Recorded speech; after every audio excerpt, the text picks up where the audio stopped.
नमस्कार दोस्तों, स्वागत है आपका इन्वेस्ट IQ में, जहां हम बात करते हैं उन मुद्दों की जो आमतौर पर या तो छुपाए जाते हैं या फिर आधे सच के साथ परोसे जाते हैं। यहां आपको मिलती है रिसर्च, सच्चाई और वो विश्लेषण जो आपकी सोच को बदल देगा। आज की वीडियो सिर्फ टेक्नोलॉजी की बात नहीं है, ये बात है आपकी निजता, आपके अधिकार और आपकी आज़ादी की। सरकारें कह रही हैं कि डिजिटल आईडी, आधार, फेस रिकॉग्निशन और डिजिटल करेंसी से सुविधा मिलेगी, सब आसान होगा। लेकिन सवाल उठता है, क्या ये सुविधा धीरे धीरे एक निगरानी जाल में तो नहीं बदल रही? क्या हम अपनी हर हरकत, हर खर्च, हर शब्द, हर लोकेशन, हर स्क्रॉल सब सरकार और कंपनियों के हाथ में दे चुके हैं? आज हम इसी सवाल का जवाब तलाशेंगे, डिजिटल आईडी से सर्वेलेंस स्टेट तक की उस यात्रा को समझेंगे जिसमें सुविधा और डर साथ साथ चल रहे हैं। जब पहली बार भारत में आधार कार्ड लाया गया था, तो उसे एक आइडेंटिटी रिवॉल्यूशन के रूप में पेश किया गया। एक ऐसा नंबर जो हर नागरिक को एक यूनिक पहचान देगा, जिससे बैंक खाता खोलना, सब्सिडी लेना या कोई सरकारी सुविधा लेना आसान हो जाएगा। लोगों ने इसे खुले दिल से अपनाया, क्योंकि पहली बार ऐसा लगा कि तकनीक हमारे जीवन को तेज और सुविधाजनक बना सकती है। लेकिन समय के साथ धीरे धीरे इस डिजिटल सुविधा ने एक और शक्ल लेना शुरू कर दी, ऐसी शक्ल जिसमें हमारी पहचान ही हमारे ऊपर निगरानी का माध्यम बन गई। आपने शायद कभी नोटिस नहीं किया, लेकिन जब आप अपने फोन में एक नया ऐप डाउनलोड करते हैं, जब आप गूगल से कुछ पूछते हैं, जब आप किसी दुकान में पेटीएम से पेमेंट करते हैं या जब आप किसी अस्पताल में आभा आईडी से रजिस्टर करते हैं, आप अपनी डिजिटल छाया छोड़ रहे होते हैं। और यही डिजिटल छाया बनती है एक ऐसा डेटा प्रोफाइल जिसे कंपनियां और सरकारें इस्तेमाल कर सकती हैं, आपके व्यवहार को समझने, ट्रैक करने और यहां तक कि नियंत्रित करने के लिए। आज डिजिटल इंडिया के नाम पर देश भर में हर नागरिक को अलग अलग आईडी से जोड़ा जा रहा है। Aadhaar, PAN, voter ID, driving licence, health ID, DigiLocker और अब CBDC यानी डिजिटल रुपया। ये सभी एक नेटवर्क में जुड़ते जा रहे हैं, जिससे न सिर्फ आपके डॉक्यूमेंट एक जगह आ रहे हैं, बल्कि आपकी हर गतिविधि, आपकी लोकेशन, आपकी हेल्थ हिस्ट्री, आपकी आर्थिक स्थिति और आपकी सोशल प्रोफाइल ट्रैक हो रही है। पहले यह सब आसान और सुरक्षित लग सकता है, लेकिन जरा सोचिए, क्या यह सब सिर्फ आपकी सुविधा के लिए है? या फिर इसके पीछे एक ऐसा सिस्टम खड़ा हो रहा है जो धीरे धीरे सर्वेलेंस स्टेट की शक्ल ले रहा है, ऐसा तंत्र जो आपको हर पल ट्रैक करता है, रिकॉर्ड करता है और जरूरत पड़ने पर आपके फैसले को भी प्रभावित कर सकता है। चीन में इसी तरह का एक मॉडल पहले से लागू है। वहां के नागरिकों का हर मूवमेंट, हर ट्रांजैक्शन, हर सोशल मीडिया पोस्ट सरकारी डेटा सेंटर में रिकॉर्ड होता है। और इन सभी डेटा के आधार पर लोगों को सोशल क्रेडिट स्कोर दिया जाता है। जो लोग सरकार की बात मानते हैं, उन्हें रिवार्ड्स मिलते हैं, और जो सवाल उठाते हैं, उन्हें ट्रेन टिकट से लेकर इंटरनेट तक बैन कर दिया जाता है। क्या भारत भी उसी दिशा में जा रहा है? क्या आधार और डिजिटल करेंसी जैसी चीजें भारत में एक डिजिटल डिक्टेटरशिप की नींव रख रही हैं?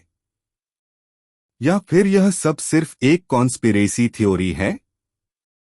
इन सवालों का जवाब जानने के लिए हमें देखना होगा इस सर्वेलेंस जर्नी को थोड़ा और गहराई से। हम समझेंगे कि कैसे एक आम नागरिक की पहचान अब एक सर्वेलेंस सिस्टम का फ्यूल बन चुकी है। सर्वेलेंस स्टेट, यह शब्द सुनते ही ज़हन में कुछ फिल्मी तस्वीरें आती हैं, जैसे कैमरे से भरा कोई शहर, हर मोबाइल कॉल रिकॉर्ड होती हुई, या फिर लोग जो सोच भी नहीं पाते वो भी सरकार पहले से जानती है। लेकिन असलियत में सर्वेलेंस स्टेट का मतलब इतना सिंपल नहीं है। इसका मतलब होता है एक ऐसा सिस्टम जहां सरकार या कोई केंद्रीय शक्ति आपके हर डिजिटल फुटप्रिंट पर नजर रखती है, आपके मूवमेंट से लेकर मैसेज तक, आपके पैसों से लेकर पसंद नापसंद तक। ऐसे राज्य में नागरिकों की स्वतंत्रता धीरे धीरे खत्म हो जाती है, क्योंकि वहां हर चीज पर नजर रखी जाती है। आप कहाँ जाते हैं, क्या खरीदते हैं, किससे बात करते हैं, क्या सोचते हैं, और यहाँ तक कि आप क्या गूगल करते हैं।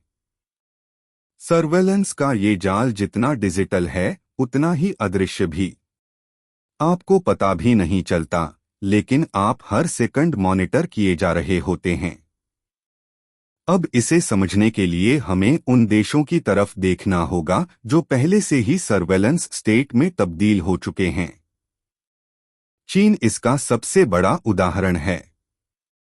वहां आज करोड़ों सीसीटीवी कैमरे लगे हैं, जिनमें फेशियल रिकॉग्निशन तकनीक लगी हुई है। अगर कोई शख्स ट्रैफिक नियम तोड़े या बिना अनुमति के विरोध प्रदर्शन करे, तो वो कैमरे तुरंत पहचान लेते हैं और उस शख्स को लो क्रेडिट सिटीजन डिक्लेयर कर दिया जाता है।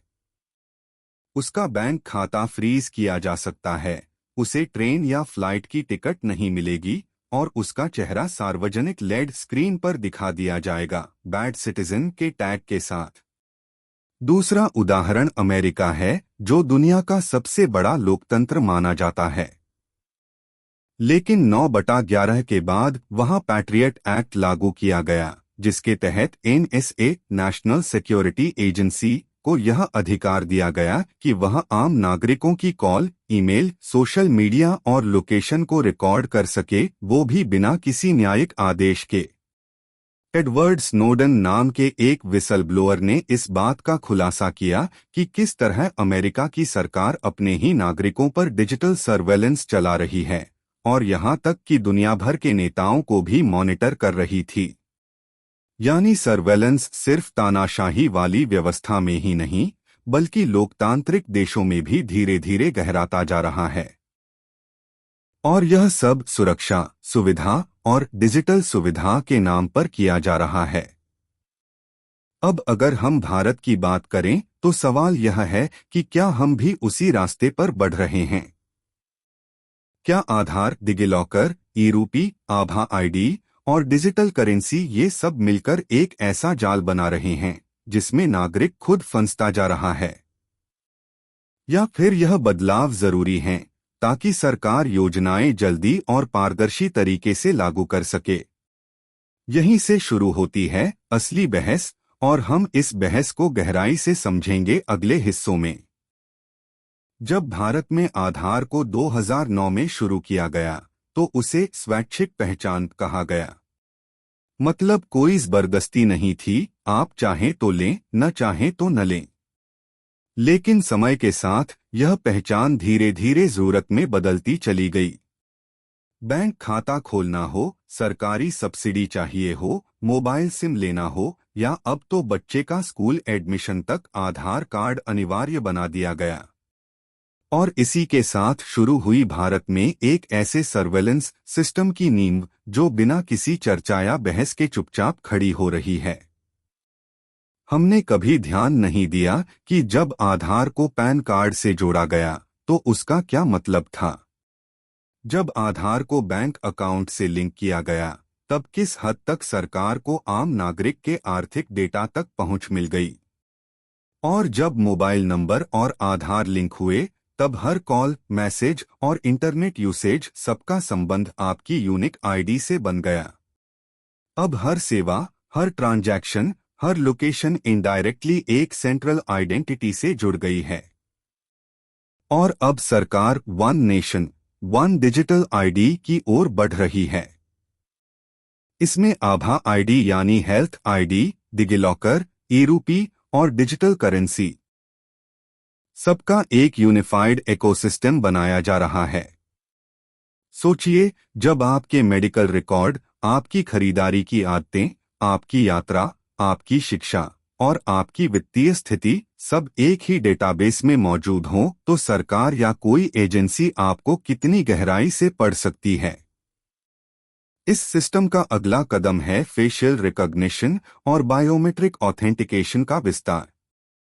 आज देश भर में रेलवे स्टेशनों, एयरपोर्ट्स, टोल प्लाजा और सरकारी दफ्तरों में सीसीटीवी कैमरे लगाए जा रहे हैं, जिनमें एआई आधारित फेस रिकॉग्निशन टेक्नोलॉजी मौजूद है। एक बार जब आप स्कैन होते हैं, तो आपकी पहचान, लोकेशन और गतिविधि को तुरंत सिस्टम में रिकॉर्ड कर लिया जाता है। दिल्ली पुलिस ने हाल ही में दावा किया कि उनका फेशियल रिकॉग्निशन सिस्टम 98% एक्यूरेसी के साथ संदिग्धों की पहचान कर सकता है, लेकिन सवाल यह नहीं कि एक्यूरेसी कितनी है, सवाल यह है कि निगरानी के ये टूल्स किन लोगों पर इस्तेमाल हो रहे हैं और किस अधिकार से। अब आप कहेंगे कि अगर हम कुछ गलत नहीं कर रहे तो डर किस बात का? लेकिन असली मुद्दा यही है। सर्वेलेंस का डर हमेशा अपराधियों को नहीं, आम नागरिकों को होता है। क्योंकि जब सिस्टम ओपेक होता है और अकाउंटेबिलिटी नहीं होती, तो निर्दोष भी दोषी बनाए जा सकते हैं। और जब एक सेंट्रलाइज्ड डेटाबेस में सब कुछ जुड़ता है, तो आपकी हर छोटी गलती या गलतफहमी एक स्थायी रिकॉर्ड बन जाती है। इस सब के बीच सबसे बड़ी चुप्पी यह है कि आम नागरिक को यह सब समझने का मौका ही नहीं मिला। ना तो टीवी चैनलों पर इस पर चर्चा होती है, ना अखबार इसके लॉन्ग टर्म प्रभाव की बात करते हैं। बस यह कहा जाता है, सब आसान हो जाएगा, बस डिजिटल बनो। लेकिन इस डिजिटल परिवर्तन की आड़ में अगर एक अदृश्य निगरानी का जाल बुना जा रहा है, तो हमें उसका सामना आज ही करना होगा, नहीं तो कल बहुत देर हो जाएगी। जब भारत में 2022 के अंत में सीबीडीसी यानी सेंट्रल बैंक डिजिटल करेंसी की घोषणा हुई, तो इसे भविष्य की मुद्रा कहा गया। कहा गया कि यह डिजिटल रुपया सामान्य करेंसी की तरह ही काम करेगा, बस फर्क इतना होगा कि ये कागज पर नहीं बल्कि मोबाइल या डिजिटल वॉलेट में होगा। रिजर्व बैंक ऑफ इंडिया ने इसे फुली डिजिटल और सरकारी मुद्रा के रूप में पेश किया, जो नकदी की तरह ही वैलिड होगी। लेकिन असलियत में यह डिजिटल मुद्रा केवल सुविधा नहीं लाती, यह सर्वेलेंस की नई परत भी लेकर आती है। हमने पहले भी यूपीआई, पेटीएम, फोनपे जैसी सुविधाओं के जरिए डिजिटल ट्रांजैक्शन को अपनाया है, लेकिन उसमें एक फर्क था, उसमें ट्रांजैक्शन बैंकों और थर्ड पार्टी ऐप्स के जरिए होता था, जिसमें कुछ हद तक डेटा बंटा हुआ रहता था। लेकिन सीबीडीसी पूरी तरह से सरकार और केंद्रीय बैंक के कंट्रोल में होगी। मतलब आप जो भी खर्च करें, जब करें, किसके साथ करें, वह सारी जानकारी सीधे सरकार के पास रियल टाइम में मौजूद होगी। कोई बैंकिंग मिडलमैन नहीं, कोई डेटा डिफेंस नहीं, पूरी पारदर्शिता, लेकिन एक तरफा। सीबीडीसी से सरकार को यह ताकत मिलती है कि वो आपके पैसे को ट्रैक कर सकती है, उसकी लिमिट तय कर सकती है और जरूरत पड़ी तो पैसे को लॉक या एक्सपायर तक कर सकती है। जी हाँ, आपने सही सुना, डिजिटल करेंसी को प्रोग्राम किया जा सकता है कि वह सिर्फ कुछ दिनों तक ही वैलिड हो या उसे सिर्फ किसी खास चीज पर ही खर्च किया जा सके। उदाहरण के लिए, सरकार कहे कि यह 1000 रुपए का डिजिटल नोट सिर्फ राशन या पेट्रोल के लिए वैलिड है, तो आप उसे न तो बचा सकते हैं, न निवेश कर सकते हैं। यह फाइनेंशियल आजादी पर एक सीधा प्रहार है। इतना ही नहीं, चीन पहले ही इस तकनीक को पूरी तरह लागू कर चुका है। उनका डिजिटल युआन एक प्रोग्रामेबल करेंसी है, जिससे सरकार यह तय कर सकती है कि कौन कब कितना खर्च करे। वहां सरकार ने कुछ डिजिटल नोट्स को एक्सपायरी डेट के साथ बांटा, अगर लोग उन्हें समय पर खर्च न करें तो नोट एक्सपायर हो जाते हैं। सोचिए, अगर भारत में भी ऐसा हुआ, तो आपकी बचत आपकी मर्जी से नहीं, सरकार की योजना से चलेगी। सीबीडीसी के साथ एक और चिंता है फाइनेंशियल एक्सक्लूजन की। जो लोग तकनीक में माहिर नहीं हैं, बुजुर्ग लोग, ग्रामीण क्षेत्र के लोग, क्या वे इस पूरी डिजिटल इकोसिस्टम में सुरक्षित और बराबरी से जुड़ पाएंगे? या फिर यह एक ऐसा सिस्टम बन जाएगा जिसमें केवल टेक-सेवी लोग ही अपने धन पर नियंत्रण रख सकेंगे। इसके अलावा डेटा सिक्योरिटी और हैकिंग के खतरे भी हैं। सीबीडीसी एक सेंट्रलाइज्ड सिस्टम है। अगर इसमें सेंध लगती है तो लाखों करोड़ों लोगों की जानकारी और संपत्ति एक साथ खतरे में आ सकती है। और सबसे बड़ी बात, इस सिस्टम में आपकी फाइनेंशियल प्राइवेसी लगभग खत्म हो जाती है। क्या आपने कभी सोचा है कि आप कहां कितना खर्च कर रहे हैं? वह जानकारी अगर सरकार या कोई एजेंसी बिना आपकी इजाजत के देख सकती है, तो क्या आप उसे स्वतंत्रता कहेंगे? सरकार कहती है कि इससे भ्रष्टाचार कम होगा, टेरर फंडिंग रोकी जा सकेगी और ब्लैक मनी खत्म होगा। ये सब बातें सुनने में बहुत अच्छी लगती हैं, लेकिन सवाल ये नहीं कि सीबीडीसी से क्या हो सकता है, सवाल ये है कि सीबीडीसी से क्या किया जा सकता है। 21वीं सदी की सबसे ताकतवर तकनीकों में एक है फेशियल रिकॉग्निशन, यानी आपके चेहरे से आपकी पहचान करना। यह तकनीक दिखने में जितनी आसान लगती है, असल में उतनी ही गहरी और खतरनाक भी हो सकती है। आज भारत में railway station, airport, metro station, सरकारी दफ्तरों और यहां तक कि ट्रैफिक कैमरों तक में फेस रिकॉग्निशन तकनीक का उपयोग हो रहा है। आपको यह पता भी नहीं होता, लेकिन आपके चेहरे का डेटा कई जगहों पर स्टोर हो चुका होता है। सबसे पहले यह समझना जरूरी है कि फेस रिकॉग्निशन केवल सुरक्षा के लिए नहीं है। यह एक ऐसा टूल है जो सर्वेलेंस को अगली लेवल पर ले जाता है। जब आपके चेहरे की स्कैनिंग होती है, तो आपके लोकेशन, आपकी गतिविधियों, आपके आने जाने के समय और यहां तक कि आपकी भावनाओं तक का डेटा सिस्टम में रिकॉर्ड हो सकता है। और जब यह सब आपके आधार, मोबाइल नंबर, बैंक अकाउंट और डिजिटल आईडी से जुड़ा हो, तो सरकार या कोई एजेंसी आपकी पूरी प्रोफाइल बना सकती है, वो भी बिना आपकी जानकारी के। हाल ही में दिल्ली पुलिस ने दावा किया कि उन्होंने 3000 से ज्यादा कैमरों को फेस रिकॉग्निशन सिस्टम से जोड़ा है और कई अपराधियों की पहचान की है। लेकिन सवाल ये नहीं है कि यह तकनीक कितनी मददगार है, सवाल है कि इसका इस्तेमाल किन परिस्थितियों में, किस मंजूरी के साथ और किस जवाबदेही के साथ हो रहा है। आज भारत में कोई ठोस कानून नहीं है जो फेशियल रिकॉग्निशन की सीमा तय करता हो। कोई डेटा प्रोटेक्शन एक्ट एनफोर्स नहीं है जो यह बताए कि यह डेटा कहां स्टोर हो रहा है, कितने समय के लिए रखा जा रहा है और कौन इसका उपयोग कर सकता है। अब सोचिए, जब कोई सिस्टम आपके चेहरे से आपको ट्रैक कर सकता है, तो आपको छुपने की कोई जगह नहीं बचती। बायोमेट्रिक सर्वेलेंस सिर्फ आपका चेहरा ही नहीं, आपकी उंगलियों के निशान, आंखों की पुतलियां, आवाज और यहां तक कि आपकी चाल तक को पढ़ सकती है। यह तकनीक धीरे धीरे स्मार्टफोन के लॉक खोलने से निकलकर सरकार की निगरानी के टूल में बदलती जा रही है। चीन में तो यह तकनीक इतनी आगे निकल चुकी है कि लोग अगर रेड लाइट क्रॉस करते हैं, तो कैमरा उन्हें पहचान लेता है और तुरंत उनकी पब्लिक स्क्रीन पर फोटो के साथ नाम डाल देता है, साथ में एक जुर्माना भी। वहीं अमेरिका में भी बड़े पैमाने पर यह तकनीक पुलिसिंग में इस्तेमाल हो रही है, लेकिन वहां पर कड़े प्राइवेसी लॉज और कोर्ट ऑर्डर की जरूरत होती है। भारत में अगर इसे बिना नियमों के लागू किया गया, तो यह तकनीक एक हथियार बन सकती है, डिसिडेंट्स, प्रोटेस्टर्स और यहां तक कि निर्दोष नागरिकों को भी दबाने का। कोई भी नागरिक सरकार की आलोचना करता है और अगर उसकी पहचान फेशियल रिकॉग्निशन से हो जाती है, तो आगे क्या होगा, इसकी कल्पना करना मुश्किल नहीं है। बायोमेट्रिक सर्वेलेंस का अगला कदम है प्रिडिक्टिव पॉलिसिंग, यानी सिस्टम यह तय करने लगे कि आप भविष्य में कोई अपराध कर सकते हैं या नहीं। सोचिए, आपने अभी कुछ किया भी नहीं और सिस्टम आपको रिस्क प्रोफाइल में डाल देता है, ये कितना खतरनाक हो सकता है।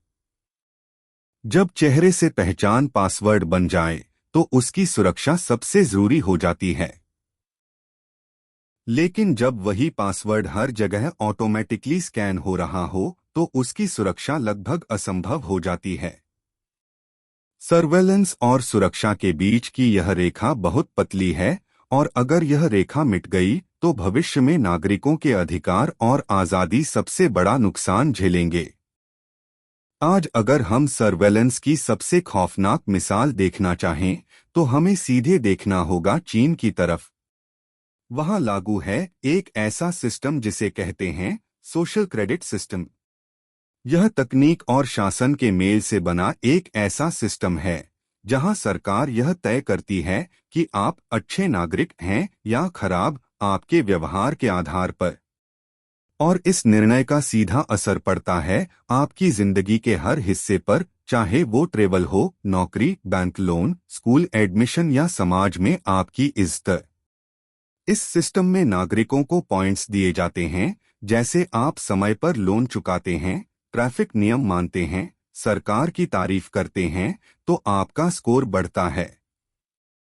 लेकिन अगर आप सरकार की आलोचना करते हैं, सोशल मीडिया पर गलत बात लिखते हैं, किसी प्रोटेस्ट में शामिल होते हैं या किसी कम रेटिंग वाले व्यक्ति से मेलजोल रखते हैं, तो आपका स्कोर घटता है। और इसका परिणाम, आपको ट्रेन की टिकट नहीं मिलेगी, बच्चे को अच्छी यूनिवर्सिटी में एडमिशन नहीं मिलेगा या आपके ऊपर पब्लिकली डिसऑनेस्ट सिटीजन का टैग लग जाएगा। अब आप सोच रहे होंगे ये तो चीन है, भारत में ऐसा कैसे संभव है? लेकिन रुकिए, अगर हम ध्यान से देखें तो भारत में सोशल क्रेडिट सिस्टम जैसा ढांचा धीरे धीरे परोक्ष रूप से बन रहा है। आधार से लिंक सारे data, banking, health, education, travel, social media, यह सब एक जगह जुड़े तो क्या बनेगा? एक नागरिक की एक पूरी डिजिटल फाइल जिसमें हर गतिविधि का रिकॉर्ड मौजूद होगा।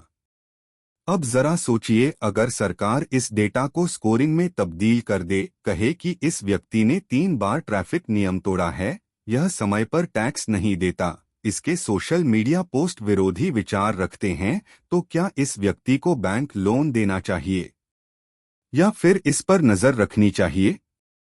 ये बातें आज कल्पना लग सकती हैं, लेकिन तकनीकी रूप से यह सब आज संभव है। इंडिया स्टैक, आधार, डिजिलॉकर, ई-केवाईसी, आभा आईडी और अब डिजिटल करेंसी, ये सब मिलकर एक ऐसी फाउंडेशन तैयार कर चुके हैं जिसमें किसी भी नागरिक की पूरी डिजिटल लाइफ ट्रैक की जा सकती है। और अगर इसे स्कोर में बदल दिया गया तो बिना बताए ही हम सोशल क्रेडिट के जाल में फंस जाएंगे। और सबसे चिंताजनक बात यह है कि आम जनता को इस खतरे की भनक तक नहीं लगती, क्योंकि ये सिस्टम एकदम धीमी चाल से आता है। पहले सुविधा के नाम पर डेटा दो, फिर उस डेटा को इंटीग्रेट करो और फिर उस डेटा से व्यवहार को नियंत्रित करना शुरू करो। यह सब इतना स्मूथ और योजनाबद्ध तरीके से होता है कि लोग खुद सर्वेलेंस को स्मार्ट सिस्टम समझ बैठते हैं। इसका एक और पहलू है एआई, आर्टिफिशियल इंटेलिजेंस। जब मशीनें आपके व्यवहार को ट्रैक और एनालाइज करने लगेंगी तो निर्णय भी वही लेंगी, कौन अच्छा नागरिक है, कौन खतरे में है, किसको रिवॉर्ड मिले और किसे पेनाल्टी। यानी मानवीय संवेदना खत्म और एल्गोरिदम बेस्ड जस्टिस शुरू। सोचिए, जब कोई ऐप या सिस्टम आपके बारे में तय करेगा कि आपको नौकरी मिलनी चाहिए या नहीं, वो भी आपके डिजिटल बिहेवियर के आधार पर। यही वजह है कि सोशल क्रेडिट सिस्टम को लेकर दुनिया के लोकतांत्रिक देश चिंतित हैं। और भारत को भी इसी खतरे को पहचान कर समय रहते रुकना होगा, वरना कल को हम सिर्फ डिजिटल सिटीजन नहीं, रेटेड सिटीजन बन जाएंगे, जो हर कदम पर डिजिटली जज किया जाएगा। जब हम सर्वेलेंस की बात करते हैं तो अक्सर एक तर्क आता है, अगर आप कुछ गलत नहीं कर रहे तो डर किस बात का। यह तर्क सुनने में सरल लगता है, लेकिन असल में यह नागरिक स्वतंत्रता की सबसे खतरनाक समझ है। लोकतंत्र की नींव होती है स्वतंत्रता, अभिव्यक्ति और निजता।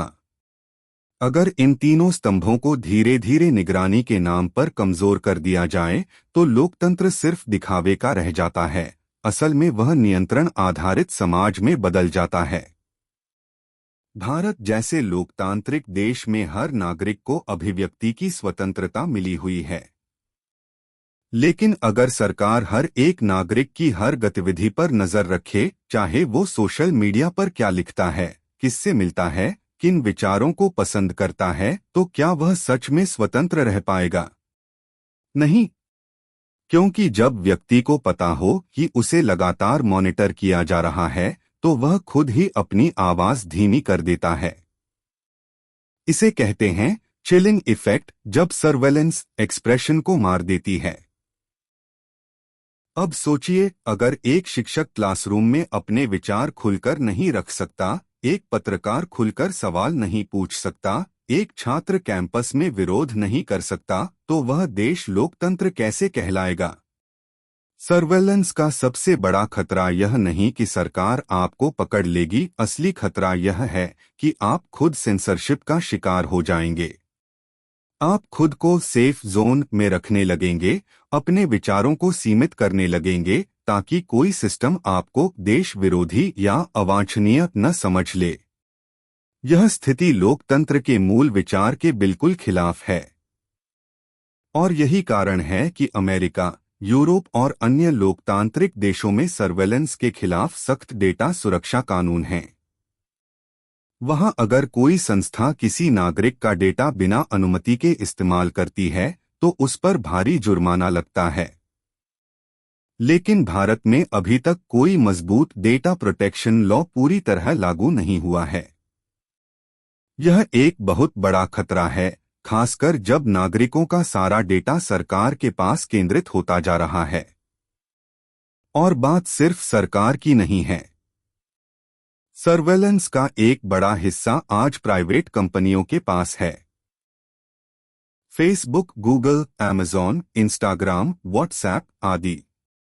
ये सभी कंपनियां आपकी एक्टिविटी, आपकी पसंद नापसंद, आपकी लोकेशन, ब्राउजिंग हिस्ट्री और यहां तक कि आपकी आवाज को भी रिकॉर्ड करती हैं। फिर यह डेटा बेचा जाता है विज्ञापन कंपनियों को, एनालिटिक्स एजेंसियों को और कई बार राजनीतिक दलों को भी। यानी आपकी डिजिटल आइडेंटिटी अब सिर्फ आपकी नहीं रही, वह एक प्रोडक्ट बन चुकी है। जब सर्वेलेंस सरकार और कंपनियों दोनों के हाथ में हो और नागरिक के पास कोई कानून, जागरूकता या विकल्प न हो, तो वह नागरिक डिजिटल गुलाम बन जाता है। उसे लगेगा कि वह स्वतंत्र है, लेकिन उसका हर कदम ट्रैक हो रहा होगा, हर लाइक, हर क्लिक, हर पेमेंट और हर एक्सप्रेशन। यही वजह है कि प्राइवेसी सिर्फ एक अधिकार नहीं, लोकतंत्र की आत्मा है। और भारत जैसे विशाल लोकतंत्र को यह समझना होगा कि सर्वेलेंस से सुरक्षा तो मिल सकती है, लेकिन अगर वह नियंत्रण बन जाए तो समाज का विश्वास टूट जाता है। आपने कभी गौर किया है कि आप किसी दोस्त से मोबाइल पर ट्रैवल या शूज की बात करते हैं और कुछ ही देर में आपको उन्हीं चीजों के एड्स दिखने लगते हैं? यह कोई इत्तेफाक नहीं, बल्कि एक सुनियोजित और गुप्त प्रक्रिया है, जिसे कहते हैं सर्वेलेंस कैपिटलिज्म। यह वो सिस्टम है जहां आपकी हर डिजिटल एक्टिविटी, आपकी पहचान, आपकी पसंद, आपका मूड और यहां तक कि आपकी सोच सबको ट्रैक किया जाता है और फिर उस डेटा को पैसों में बदला जाता है। इस पूरी प्रक्रिया की शुरुआत होती है आपकी अनुमति से, जब आप एक्सेप्ट ऑल पर क्लिक करते हैं। लेकिन असल में आप सिर्फ कुकीज नहीं, बल्कि अपने डिजिटल जीवन की चाबी सौंप देते हैं। फेसबुक, गूगल, अमेज़न, टिकटॉक जैसी कंपनियां आपके हर क्लिक को रिकॉर्ड करती हैं। आपने कौन सा पोस्ट कब देखा, कितनी देर तक देखा, आपने किस वीडियो को स्किप किया, किस पर रुके, सब कुछ। और फिर इस डेटा से आपका साइकोलॉजिकल प्रोफाइल तैयार किया जाता है, जो बताता है कि आप क्या सोचते हैं, किस बात पर प्रभावित होते हैं, किस समय आप कमजोर होते हैं। अब सोचिए, जब किसी कंपनी को यह सब पता हो, तो वो सिर्फ प्रोडक्ट्स नहीं बेचती, वो आपके फैसले इन्फ्लुएंस करती है। आपको जो दिखाया जा रहा है, वो आपका चुनाव नहीं बल्कि एल्गोरिदम्स का चयन है, जो इसीलिए बनाए गए हैं ताकि आप ज्यादा से ज्यादा समय स्क्रीन पर बिताएं, ज्यादा क्लिक करें, ज्यादा खरीदारी करें और सबसे अहम ज्यादा प्रिडिक्ट बने रहें। यह पूरी व्यवस्था एक इनविजिबल इकोनॉमी को जन्म देती है, जहां आप ही प्रोडक्ट हैं। शोशना जुबॉफ नामक अमेरिकी स्कॉलर ने इस सिस्टम को सर्वेलेंस कैपिटलिज्म कहा, जिसमें आपके निजी अनुभवों को चुपचाप कैप्चर करके बिहेवियरल डेटा में बदला जाता है और फिर उसे बेचा जाता है। अब डराने वाली बात यह है कि ये सिर्फ एड्स या खरीदारी तक सीमित नहीं है। यही मॉडल अब राजनीति, सोशल मूवमेंट और यहां तक कि चुनावों को भी प्रभावित करने लगा है। आपने कैम्ब्रिज एनालिटिका स्कैंडल का नाम सुना होगा, जहां फेसबुक से करोड़ों लोगों का डेटा लेकर उन्हें टारगेटेड पॉलिटिकल मैसेजेस भेजे गए थे, जिससे उनका चुनावी निर्णय बदला गया। यानी अब लोकतंत्र भी इस सर्वेलेंस कैपिटलिज्म के शिकंजे में है। भारत में भी यह सिस्टम धीरे धीरे गहराई से घुस रहा है। कई कंपनियां और ऐप्स आज फ्री सर्विस के नाम पर लोगों का डेटा इकट्ठा कर रही हैं, और लोगों को यह एहसास तक नहीं होता कि उनके हर इमोशन का, हर बात का व्यापार हो रहा है। जब आप किसी पोस्ट पर सैड या एंग्री रिएक्ट करते हैं, वो भी एक सिग्नल होता है जिसे कंपनियां डिटेक्ट कर लेती हैं कि अब आपको कौन सा ऐड दिखाया जाए या किस मुद्दे पर पोलराइज किया जाए। इसका सबसे बड़ा खतरा ये है कि धीरे धीरे इंसान की स्वतंत्र सोच खत्म होती जाती है। आपके सुझाव पहले से तय होते हैं, आपकी पसंद नापसंद एल्गोरिदम तय करता है, और आप बस एक डिजिटल हैबिट लूप में फंसे रहते हैं, बिना जाने कि आपकी डिसीजंस भी अब खुद की नहीं रहीं। इसलिए सर्वेलेंस कैपिटलिज्म एक आर्थिक मॉडल से कहीं ज्यादा बड़ा खतरा है। यह हमारी व्यक्तिगत टुडे और सामाजिक टुमोरो दोनों को कंट्रोल करने का टूल बन चुका है। जैसे जैसे तकनीक आगे बढ़ रही है, वैसे वैसे सर्वेलेंस भी एक नए दौर में प्रवेश कर रही है। अब यह सिर्फ कैमरे या जीपीएस तक सीमित नहीं है, बल्कि आर्टिफिशियल इंटेलिजेंस, मशीन लर्निंग और रियल टाइम डेटा एनालिटिक्स का उपयोग करके ऐसी दुनिया बनाई जा रही है जहां आपकी हर आदत, पसंद और व्यवहार को न केवल देखा बल्कि समझा और भविष्यवाणी भी की जाती है। इसे कहते हैं प्रिडिक्टिव सर्वेलेंस। इसका अर्थ है कि सिस्टम यह अनुमान लगाने लगेगा कि आप आगे क्या करने वाले हैं। चीन और अमेरिका में यह तकनीक पहले से लागू हो चुकी है। सोचिए, अगर कोई सिस्टम यह कह दे कि आप भविष्य में अपराध कर सकते हैं, तो क्या आपको बिना किसी अपराध के शक के घेरे में लाया जा सकता है? यह सिर्फ तकनीकी नहीं, नैतिक सवाल भी है। और डरावनी बात यह है कि यह सब धीरे धीरे भारत में भी शुरू हो रहा है। भारत में आधार से जुड़ा डेटा पहले से सरकार के पास है। अब अगर इसे फेशियल रिकॉग्निशन, वॉइस प्रिंट और ट्रांजैक्शन हिस्ट्री से जोड़ा जाए तो एक ऐसा सुपर प्रोफाइल तैयार हो सकता है जो आपकी हर हरकत को समझ सके। और जब यह प्रोफाइल प्रिडिक्टिव बनेगा, तब सर्वेलेंस सिर्फ निगरानी नहीं रहेगी, वो एक निर्णय लेने वाला उपकरण बन जाएगी। प्राइवेट कंपनियां भी सर्वेलेंस के इस भविष्य को तेजी से शेप कर रही हैं। मोबाइल ऐप्स जो आपसे माइक्रोफोन, कैमरा, लोकेशन की परमिशन लेते हैं, अब इमोशन डिटेक्ट करने वाले एआई सिस्टम में बदल रहे हैं। यानी आपके हाव भाव, आपकी आवाज का टोन और आपके चेहरे के माइक्रो एक्सप्रेशंस से यह पता लगाया जाएगा कि आप खुश हैं, उदास हैं या गुस्से में। यह सब इस्तेमाल होगा एड्स के लिए, पॉलिटिकल मैसेजिंग के लिए और वर्स्ट केस में बिहेवियरल कंट्रोल के लिए। भविष्य में सर्वेलेंस इतनी सूक्ष्म और चुपचाप होगी कि आपको पता भी नहीं चलेगा कि आप ट्रैक हो रहे हैं। आपके जेस्चर्स, आपकी टाइपिंग स्पीड, आपका स्क्रीन टाइम और आपकी आई मूवमेंट सब डेटा में बदल जाएगा। तब सर्वेलेंस फिजिकल नहीं, साइकोलॉजिकल हो जाएगी और इससे बचना लगभग असंभव होगा। अब तक हम यह समझ चुके हैं कि सर्वेलेंस केवल तकनीकी विषय नहीं है, यह एक सामाजिक, नैतिक और राजनीतिक चुनौती है। सवाल यह नहीं कि सरकार क्या कर रही है, असली सवाल यह है कि नागरिक क्या समझ रहे हैं। क्या हम इतने जागरूक हैं कि जान सकें कि हमारी निजता कैसे छीनी जा रही है, या हम सुविधाओं के नाम पर चुपचाप अपने अधिकार सौंप रहे हैं? इसका हल पहली चीज है जानकारी। हर नागरिक को पता होना चाहिए कि उसका डेटा कब, कहां और क्यों मांगा जा रहा है। चाहे वो कोई ऐप हो, सरकारी पोर्टल हो या डिजिटल भुगतान प्लेटफॉर्म, हमें पूछना चाहिए कि यह डेटा कैसे स्टोर होगा, किसके साथ साझा किया जाएगा और इसका दुरुपयोग होने पर कौन जिम्मेदार होगा। जागरूकता ही पहला हथियार है जिससे सर्वेलेंस का दायरा सीमित किया जा सकता है।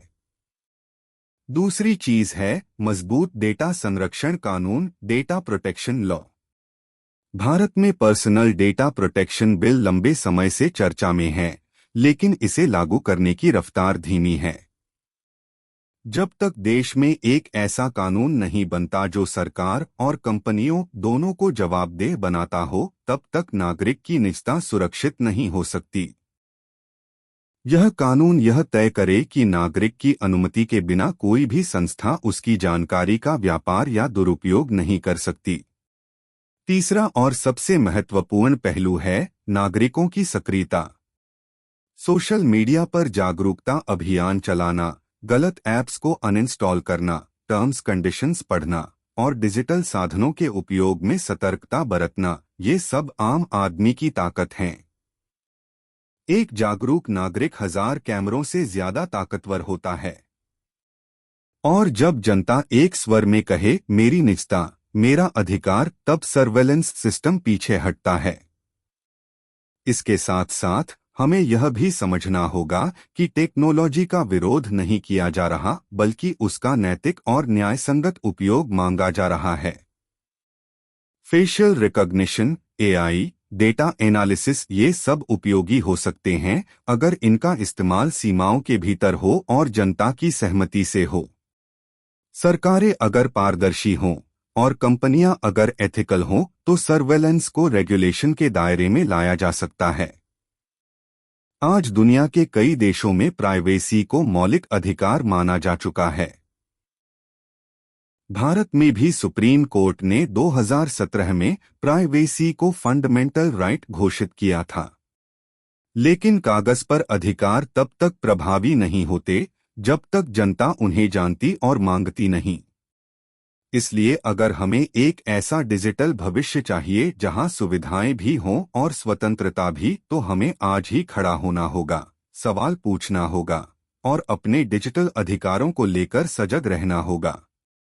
अगर आप भी चाहते हैं कि भविष्य में आपकी आज़ादी बनी रहे और आपकी निजता सुरक्षित रहे, तो इस वीडियो को ज़्यादा से ज़्यादा लोगों तक शेयर करें। इन्वेस्टआईक्यू चैनल पर हम ऐसी ही सच्ची, जरूरी और अनसुनी बातें लाते हैं जो आपकी सोच बदल सकती हैं। सब्सक्राइब करना न भूलें और कमेंट में बताएं क्या आप सर्वेलेंस से सच में सुरक्षित हैं।